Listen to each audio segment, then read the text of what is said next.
My thought of the day is simple. Just trust God. I share this sentiment today because I'm thinking about how this journey has gone for me. So if you haven't been following me, my name is Yan, and I am the most busiest unemployed person ever.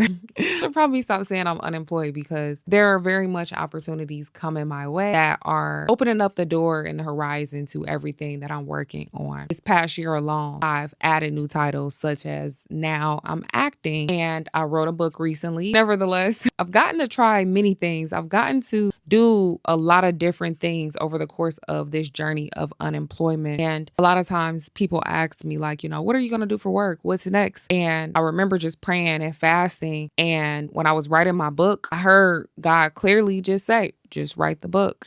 And then after I was finished with the book, it was like, just stay the course. And for the past almost 6 months now, I've been pushing my content even more. So I've been posting every single day. But along this journey, a lot of people were curious and it was hard to explain that I was in this season of just being obedient and just trusting the outcome. I'm sharing all of this because this past week, I happened to be like, you know what? Maybe I should get a job. I have nothing against the job. I just think that where I'm at right now with everything that I'm doing, I can't take on a full-time job. But I can always stand to have additional income is my point. I happened to be talking to my sister about it. She was like, just pray and fast. And I was like, it's crazy because I did. I said, and I kept being told to stay the course. I said, but it's crazy because it's like I'm trusting God.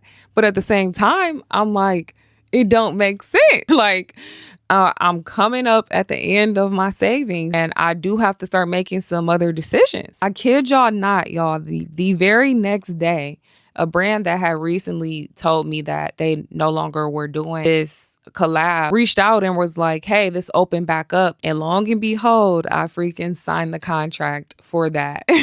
It's so crazy. Like, God is so good. When that happened, I literally just started crying about it. And I was just saying, like, I just had to trust you, God. I just had to trust you. And so trust God, even when it does not make sense, even when you're like, I don't know what's next. Trust God. And that's something that I even talk about in my book, Navigating Life in Uncertainty, because with God by your side, you will not fail. And as long as you continue to do your part, you will prevail. That's my thought of the day. I'll talk to y'all later. Bye-bye.